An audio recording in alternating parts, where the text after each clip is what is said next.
Now, when he saw the crowds, he went up on a mountainside and sat down.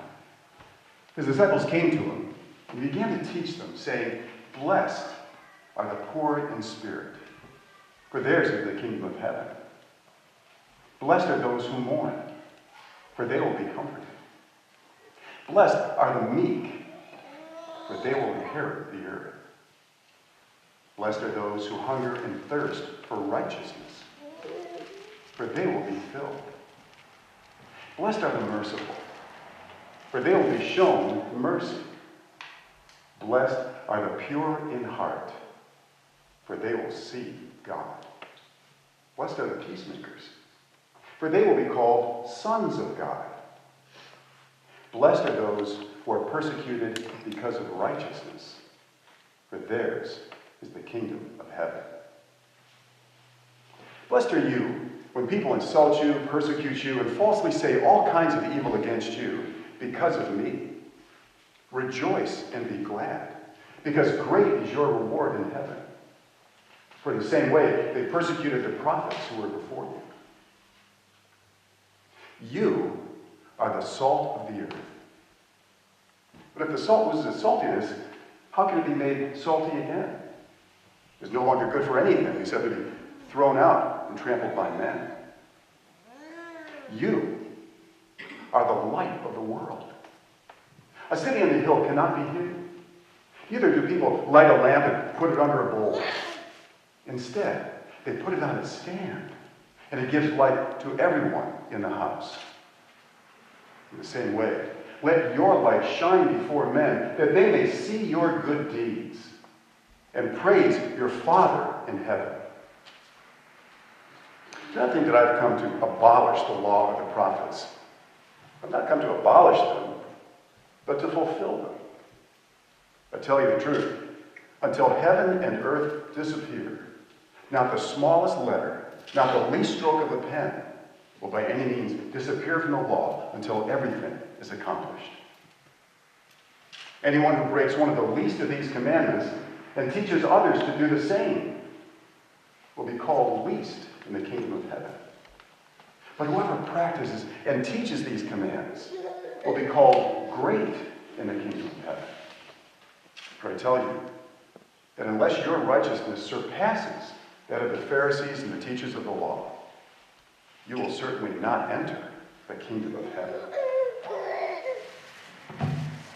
You have heard that it was said to the people long ago, "Do not murder, and anyone who murders will be subject to judgment." But I tell you that anyone who is angry with his brother will be subject to judgment. Again, anyone who says to his brother, "Raka," is answerable to the Sanhedrin. But whoever says, "You fool," will be in danger of the fire of hell. Therefore, if you are offering your gift at the altar, and there remember that your brother has something against you, leave your gift there, in front of the altar. First, go and be reconciled to your brother. Then, come and offer your gift. Settle matters quickly with your adversary who has taken you to court.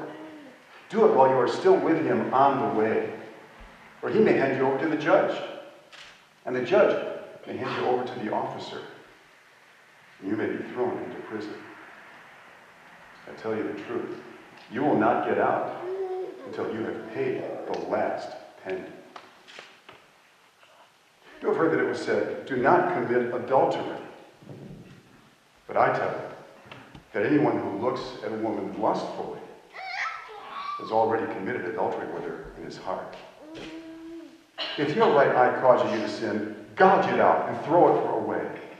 It is better for you to lose one part of your body than for your whole body to be thrown into hell. And if your right hand causes you to sin, cut it off and throw it away. It is better for you to lose one part of your body than for your whole body to go into hell. It has been said, anyone who divorces his wife must give her a certificate of divorce. But I tell you that anyone who divorces his wife, except for marital unfaithfulness, causes her to become an adulteress. And anyone who marries the divorced woman commits adultery. Again, you have heard that it was said to people long ago, do not break your oath, but keep the oaths that you have made to the Lord. But I tell you, do not swear at all, either by heaven, for it is God's throne, or by the earth, for it is his footstool, or by Jerusalem, for it is the city of the great King. And do not swear by your head, for you cannot make even one hair white or black. Simply let your yes be yes, and your no, no. Anything beyond this comes from the evil one. You have heard that it was said, eye for eye and tooth for tooth. But I tell you, do not resist an evil person. If someone slaps you on the right cheek, turn to him the other also. And if someone wants to sue you and take your tunic, let him have your cloak as well. If someone forces you to go 1 mile, go with him 2 miles. Give to the one who asks you, and do not turn away from the one who wants to borrow from you. You have heard that it was said, love your neighbor and hate your enemy. But I tell you, love your enemies and pray for those who persecute you, that you may be sons of your Father in heaven. He causes his sun to rise on the evil and the good, and sends rain on the righteous and the unrighteous. If you love those who love you, what reward will you get? Are not even the tax collectors doing that? And if you greet only your brothers, what are you doing more than others? Do not even pagans do that? Be perfect, therefore, as your heavenly Father is perfect. Be careful not to do your acts of righteousness before men, to be seen by them. If you do, you will have no reward from your Father in heaven. So when you give to the needy, do not announce it with trumpets as the hypocrites do in the synagogues or on the streets, to be honored by men. I tell you the truth, they have received their reward in full. But when you give to the needy, do not let your left hand know what your right hand is doing, so that your giving may be in secret. Then your Father, who sees what is done in secret, will reward you. And when you pray, do not be like the hypocrites. Pray standing on the street corners to be seen by men. I tell you the truth, they have received their reward in full. But when you pray, go into your room, close the door, and pray to your Father who is unseen. Then your Father who sees what is done in secret will reward you. And when you pray, do not keep on babbling like pagans, for they think that they will be heard because of their many words. Do not be like them, for your Father knows what you need before you ask him. This then is how you should pray. Our Father in heaven, hallowed be your name. Your kingdom come. Your will be done on earth as it is in heaven. Give us today our daily bread. Forgive us our debts as we also have forgiven our debtors. And lead us not into temptation, but deliver us from the evil one. For yours is the kingdom, and the power, and the glory forever. Amen. For if you forgive men when they sin against you, your heavenly Father will also forgive you. But if you do not forgive men their sins, your Father will not forgive your sins. When you fast, do not look somber as the hypocrites do, for they disfigure their faces to show men that they are fasting. I tell you the truth, they have received their reward in full. But when you fast, put oil on your head, wash your face, so that it will not be obvious to men that you are fasting, but only to your Father who is unseen. And your Father who sees what is done in secret will reward you. Do not store up for yourselves treasures on earth, where moth and rust destroy, and where thieves break in and steal. But store up for yourselves treasures in heaven, where moth and rust do not destroy, and where thieves do not break in and steal. For where your treasure is, there your heart will be also. The eye is the lamp of the body.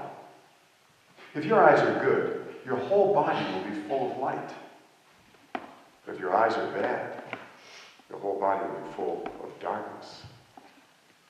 If then the light within you is darkness, how great is that darkness? No one can serve two masters. You will either hate the one and love the other, or you will be devoted to the one and despise the other.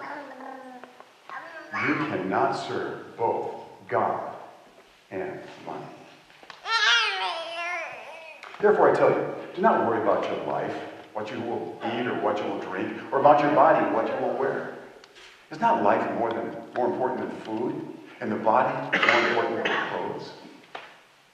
Look at the birds of the air. They do not sow or reap or store into barns, and yet your heavenly Father feeds them. Are you not much more valuable than they? Who of you, by worrying, can add a single hour to your life? And why do you worry about clothes? See how the lilies of the field grow? They do not labor or spin. Yet I tell you that not even Solomon, in all of his splendor, was dressed like one of these. But that is how God clothes the grass of the field, which is here today and tomorrow is thrown into the fire. Will he not much more clothe you, O you of little faith? So do not worry, saying, what shall we eat? Or what shall we drink? Or what shall we wear? For the pagans run after all these things. And your heavenly Father knows that you need them. But seek first his kingdom and his righteousness, and all these things will be given to you as well. Therefore, do not worry about tomorrow, for tomorrow will worry about itself. Each day has enough trouble of its own. Do not judge, or you too will be judged. For the same way you judge others, you will be judged. And with the measure that you use, it will be measured to you. Why do you look at the speck of sawdust in your brother's eye and pay no attention to the plank in your own eye? How can you say to your brother, let me take the speck out of your eye, when all the time there's a plank in your own eye? You hypocrite. First, take the plank out of your own eye, and then you will see clearly to remove the speck from your eye. Do not give dogs what is sacred. Do not throw pearls before pigs. If you do, they may trample them under their feet and then turn and tear you to pieces. Ask, and it will be given to you. Seek, and you will find. Knock, and the door will be opened to you. For everyone who asks receives. He who seeks finds. And to him who knocks, the door will be opened. Which of you, if his son asks for bread, will give him a stone? Or if he asks for a fish, will give him a snake? If you then, though you are evil, know how to give good gifts to your children, how much more will your Father in heaven give good gifts to those who ask him? So in everything, do to others what you would have them do to you. For this sums up the law and the prophets. Enter through the narrow gate. For wide is the gate and broad is the way that leads to destruction, and many enter through it. But small is the gate and narrow the road that leads to life, and only a few find it. Watch out for false prophets. They come to you in sheep's clothing, but inwardly they are ferocious wolves. By their fruit you will recognize them. Do people pick grapes from thorn bushes or figs from thistles? Likewise, every good tree bears good fruit, but a bad tree bears bad fruit. A good tree cannot bear bad fruit, and a bad tree cannot bear good fruit. Every tree that does not bear good fruit is cut down and thrown into the fire. Thus, by their fruit, you will recognize them. Not everyone who says to me, Lord, Lord, will enter the kingdom of heaven, but only he who does the will of my Father who is in heaven. They will say to me on that day, Lord, Lord, did we not prophesy in your name? And in your name drive out demons and perform many miracles? And I will tell them plainly, I never knew you. Away from me, you evildoers. Therefore, everyone who hears these words of mine and puts them into practice is like a wise man who built his house on the rock. The rain came down, the streams rose, the winds blew and beat against that house. Yet it did not fall, because it had its foundation on the rock. But everyone who hears these words of mine and does not put them into practice is like a foolish man who built his house on sand. The rain came down, the streams rose, and the wind blew and beat against that house. And it fell with a great crash. When Jesus had finished saying these things, the crowds were amazed at his teaching, because he taught as one who had authority, and not as their teachers of the law. Amen.